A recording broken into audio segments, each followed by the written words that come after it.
희광천리원입니다. 내 사전에 부정이라는 단어는 없다. 아무리 힘든 상황에서도 항상 긍정적이고 낙천적으로 인생을 아주 희망차고 보람있게 사시는 한 여성분의 상황을 살펴보도록 하겠습니다.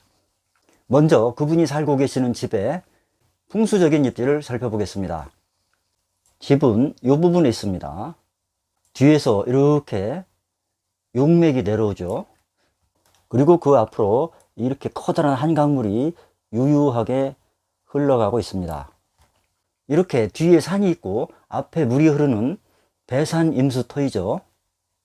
그런데 북동쪽에 산이 있고 앞에 물이 흘러갑니다. 전형적인 파룬터이죠. 그러니까 구운에는 배치되는 터입니다.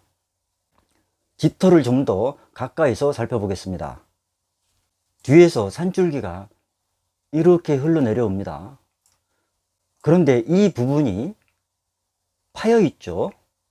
그리고 여기에는 묘지도 하나 있습니다. 그러니까 비가 오면 물이 이렇게 흘러서 하나는 이쪽으로 빠지고 한 줄기는 집 옆을 돌아서 이렇게 흘러나갑니다. 그러니까 뒤에서 물이 치고받는 이 위치, 그리고 이 건물에서도 이 왼쪽 부분, 여기는 이쪽에 비해서 좋지 않은 위치입니다. 다행히 이분의 집은 이쪽에 있습니다.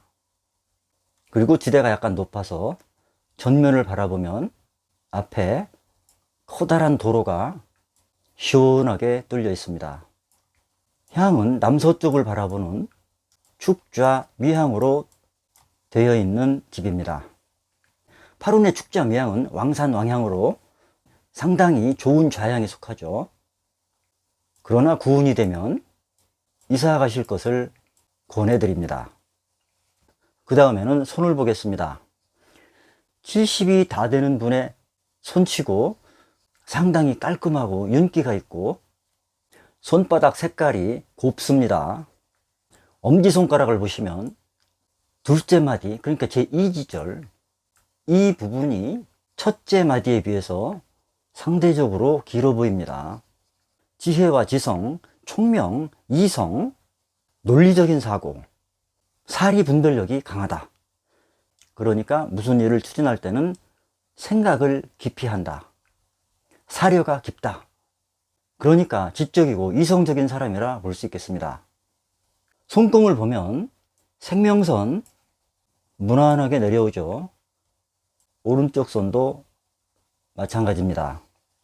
그런데 특이한 것은 감정선이 이렇게 두 가닥이 뻗어 있습니다. 이중 감정선.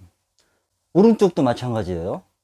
감정선이 하나는 이렇게 가고 또 하나는 위에서 이렇게 내려와서 이 부분에서 합류합니다. 왼손하고 오른손에 모두 이중 감정선이 있습니다. 자, 이중 감정선이라는 얘기는 감수성이 풍부하다, 감정이 풍부하다.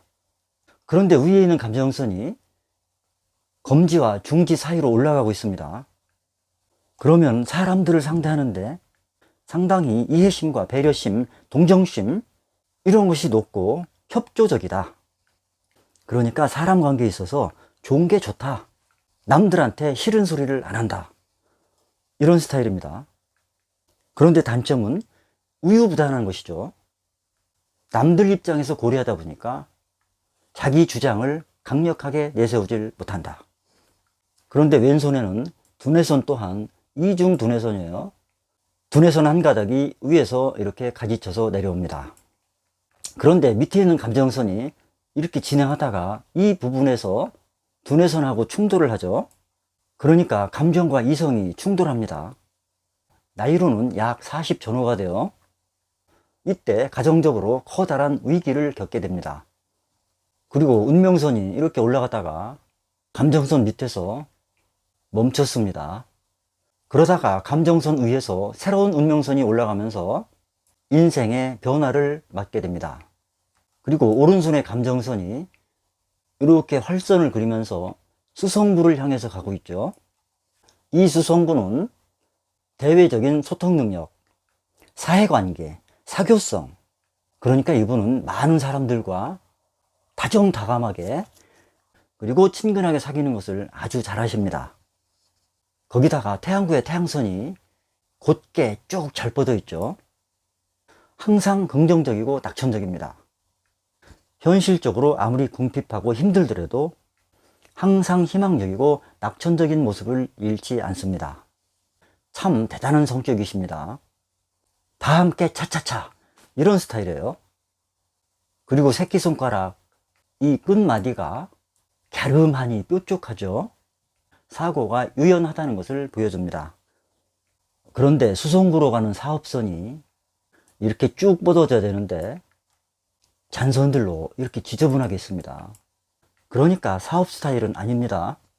여러 사람들과 어울리는 계통에서 자존감과 자존심을 유지하면서 활동하시는 게 좋겠다.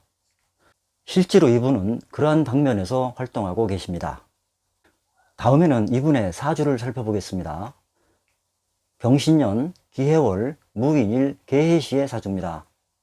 천간에서 이렇게 일시가 무게합하고 있습니다.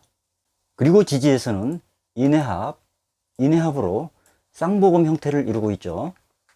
무토가 해월에 태어나서 시절을 잃었습니다. 그런데 이렇게 왕한 수기, 즉 재성이 인목을 생하면서 재생살해 형태를 취하고 있습니다. 그런데 좋은 모습은 연지에 있는 식신 신금이 칠사를 통제해주고 있습니다. 해월이니까 가을에서 겨울로 진입하는 시기죠.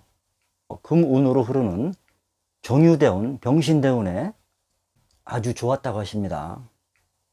그리고 을대운에 이르러서 인생의 황금기를 맞이하게 됩니다.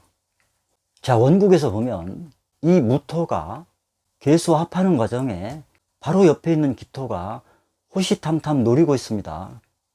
그리고 월지에 있는 해수 재성을 겁재가 차지하고 있습니다. 그러니까 이 겁재가 활동할 때 조심해야 되는 운이죠. 갑대운이 되면서 일지에 뜬 인목이 이렇게 천간에 갑목으로 드러나게 됩니다.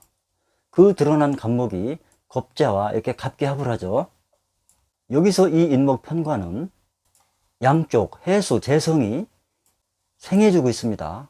그러니까 다시 말해서 이 인목 또한 돈이 됩니다. 그런데 갑대운에 천간으로 드러난 갑목을 기토 겁재가 합하는 것이죠. 그래서 많은 돈을 날리게 됩니다. 그리고 또한 배우자 궁이 겁재와 합해서 도망가는 형태가 됩니다. 이혼의 위기를 가까스로 넘기십니다. 사대운이 되면서. 자, 이 사화는 일간 무토의 록이 되죠.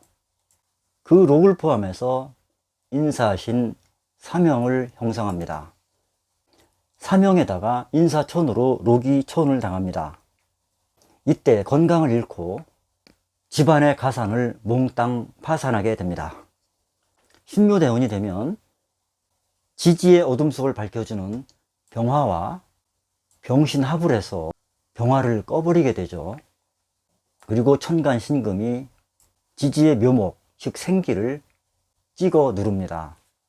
그런데 대운에서 상관 경관의 형태를 취하고 있습니다. 하지만 이 무토 입장에서 묘목은 그리 달가운 존재가 아니죠.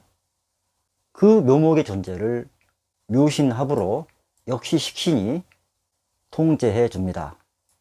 아무튼 이분의 노년이 노력하시는 만큼 보람있고 편안하시기를 바랍니다. 감사합니다.